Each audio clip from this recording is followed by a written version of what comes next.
Now student question third में क्या कह रहा है आपके पास, ये कह रहा है चेक दैट द रेशियो के ई स्क्वायर अपॉन में G m e m p is dimensionless, ये डायमेंशनलेस है। Look up a table of physical constants and determine the value of this ratio बताना है इसका। ये क्या कहता है आपका, देखो पहले मैं इसको बताने से पहले मैं आपको बताऊंगी। देखो ये के और ये ई स्क्वायर, के किसका कांस्टेंट होता है, इलेक्ट्रोस्टैटिक फोर्स का। जी किसका कांस्टेंट होता है आपका, न्यूटन्स ग्रेविटेशनल फोर्स का। और ये आपका यूनिवर्सल ग्रेविटेशनल कांस्टेंट है। तो देखो दोनों फॉर्मूले को लिखते हैं हम। एफ ई क्या होती है, के Q1 Q2 अपॉन में आर स्क्वायर। और ग्रेविटेशनल फोर्स क्या होती है आपके पास, जी M1 M2 अपॉन में आर स्क्वायर। क्लियर है, क्लियर। अब मैं इस रेशियो में क्या करूं, क्या करना है रेशियो में, के ई स्क्वायर अपॉन में आर स्क्वायर कर दूं। और यहां पर भी G m e m p, ये मास ऑफ इलेक्ट्रॉन है और ये आपका मास ऑफ प्रोटॉन, इसके अपॉन में भी मैंने आर स्क्वायर से क्या कर दिया है, डिवाइड कर दिया। देखो जब हम इनको उल्टा करेंगे तो कैंसिल हो जाएंगे। तो ये क्या हो गई मेरे पास, इलेक्ट्रोस्टैटिक फोर्स हो गई। और ये क्या हो गई मेरे पास, ग्रेविटेशनल फोर्स हो गई। ये क्या हो गई है, ग्रेविटेशनल फोर्स हो गई। ओके, अब ये देखो ऊपर भी फोर्स है नीचे भी फोर्स है, फोर्स है। तो फोर्स क्या होती है आपके पास, डायमेंशनलेस होगी। ऊपर भी न्यूटन आएगा नीचे भी न्यूटन आएगा। तो फोर्स कैसे हो गया आपके पास, ये डायमेंशनलेस हो गया। ओके, अब पूछा है आपको वैल्यूज आप निकाल सकते हो। के की वैल्यू आपको पता है क्या होती है, के की वैल्यू पता है आपको 9 इंटू 10 टू द पावर 9 होती है। के की वैल्यू हो गई 9 इंटू 10 टू द पावर 9 हो गई। इलेक्ट्रॉन की चार्ज की value 1.6 into 10 to the power -19 coulomb हो गई।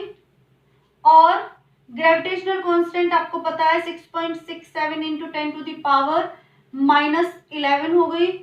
और मास ऑफ इलेक्ट्रॉन होती है आपके पास 9.1 into 10 to the power -31 KG हो गई।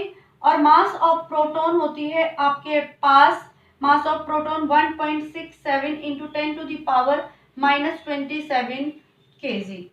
ये आपके पास वैल्यूज हो गई। और ये रह गई आपके पास के और ग्रेविटेशनल की। अभी फॉर्मूले से निकाल लेते हैं हम। क्या था आपके पास, एफ के Q1 Q2 अपॉन में आर स्क्वायर। तो के की क्या आ जाएगी, न्यूटन मीटर स्क्वायर पर कूलम स्क्वायर। इसी तरह से जी की क्या आ जाएगी हमारे पास, न्यूटन मीटर स्क्वायर पर केजी स्क्वायर। ये वैल्यूज आ गई। इन सारी वैल्यूज को इस फॉर्मूले में हमें क्या करना है, पुट करना है। पुट करेंगे हम, के की value 9 into 10 to the power 9, electron की 1.6 इंटू 10 टू द पावर -19 का स्क्वायर अपॉन में G 6.67 into 10 to the power -11 into mass of electron into में मास ऑफ प्रोटॉन। ओके, इसको सॉल्व करके हमारे पास आता है 2.29 इंटू 10 टू द पावर 39 आता है। ओके, ये हो गई हमारे पास इसका रेशियो। क्लियर है। नाउ क्वेश्चन है हमारे पास फोर्थ क्वेश्चन कहता है explain the meaning of statement electric charge of a body is quantized. ये मैंने आपको बच्चे उसमें करा दिया था नोट्स में। ये टॉपिक है आपका quantization of charge. Quantization of charge क्या होता है आपके पास, Q is equal to n e. क्या आता है, Q is equal to n e plus minus n e, quantization of charge. Okay, अब कहता है नेक्स्ट क्वेश्चन में why can one ignore quantization of charge when dealing with macroscopic level. Macroscopic level के बारे में बात कर रहा है कि मतलब क्वांटाइजेशन ऑफ चार्ज को मैक्रोस्कोपिक लेवल पर हम इग्नोर क्यों कर देते हैं, माइक्रोस्कोपिक लेवल पर क्यों देखते हैं। आपको पता है चार्ज, ये हमारे पास इलेक्ट्रॉन का चार्ज है, बेसिक चार्ज, इस पे आपकी वैल्यू डिपेंड करेगी। ओके, जब हम मैक्रोस्कोपिक लेवल पे बात करेंगे और चार्ज हमारे पास क्या होता है, बहुत स्मॉल होता है। जब वो बहुत स्मॉल होता है तो जब हम मैक्रोस्कोपिक लेवल पे बात करें कि हम उसमें ऐड करें या रिमूव करें, तो वो हमारे पास क्या होगा, एक स्मॉल लेवल पे होगा। तो इसलिए हमारे पास वो मैक्रो लेवल पे क्या कर देते हैं, हम उसको इग्नोर कर देते हैं। नाउ नेक्स्ट क्वेश्चन है हमारे पास फिफ्थ क्वेश्चन क्या कहता है, when a glass rod is rubbed with a silk cloth, charges appears on both. A similar phenomenon is observed with many other pairs of bodies. Explain how this observation is consistent with law of conservation of charge.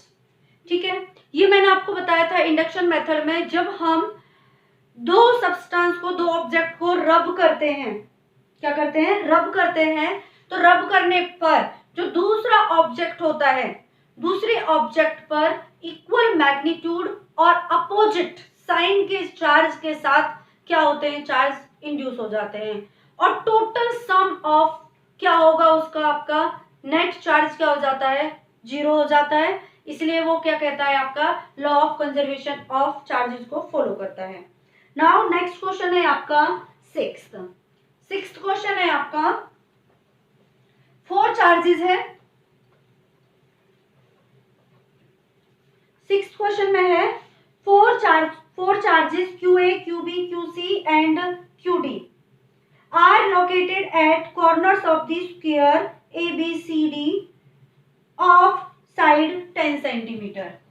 Okay, एक square है, उस square के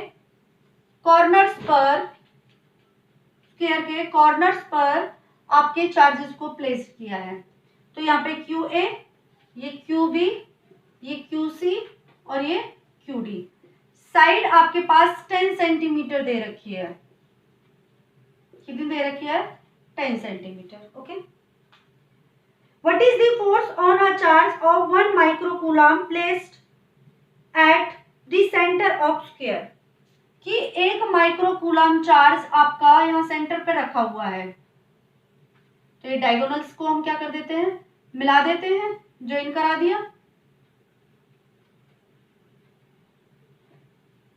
यहाँ centre पर 1 micro charge है, 1 microcoulomb charge है। QA कितना हमारे पास, 2 माइक्रोकूलम। QB क्या है हमारे पास, -5 माइक्रोकूलम। QC हमारे पास क्या है, 2 माइक्रोकूलम, और QD है हमारे पास -5 माइक्रोकूलम। नेट फोर्स निकालनी है बच्चे, मैंने प्रीवियस वीडियोस में आपको कराया था इस तरह के फोर्सेस निकालने वाले क्वेश्चंस। आप देखिए दोबारा से इसको, कि ये पॉजिटिव चार्ज है, ये आपका नेगेटिव चार्ज है, तो यहाँ पर फोर्स कैसे लगेगी, इनवर्ट। इन दोनों के बीच में फोर्स को देखो, ये नेगेटिव, ये पॉजिटिव, ये भी किधर जाएगी, इधर साइड। अब देखो जब आप ये डिस्टेंस निकालोगे, ये कंप्लीट डिस्टेंस जो हमारे पास BD इज इक्वल टू क्या होगी, AC या फिर BD, कोई भी निकालो, पाइथागोरस थ्योरम से निकालोगे तो ये साइड आ जाएगी हमारे पास 10√2, तो ये हाफ हो जाएगी। ये वाली साइड हमारे पास क्या हो जाएगी, हाफ, ये वाली भी हमारे पास हाफ। तो फोर्स निकालोगे तो क्या हो जाएगी हमारे पास, दोनों ये क्या होंगी, इक्वल, और कैसे आ रही है, opposite, so this cancel out. इसी तरह से यहाँ पे आपके पास पॉजिटिव है, ये भी पॉजिटिव, पॉजिटिव पॉजिटिव क्या करेगा, आपके पास रिपेल करेगा आउटवर्ड। ये पॉजिटिव क्या करेगा, आपका रिपेल करेगा। तो ये फोर्स भी क्या होंगी आपके पास, इक्वल और अपोजिट। तो इस पॉइंट पर जो नेट फोर्स होगी वो क्या होगी, हमारे पास 0 होगी। ओके स्टूडेंट्स, आई होप आप लोगों को समझ आ गया होगा। Thank you.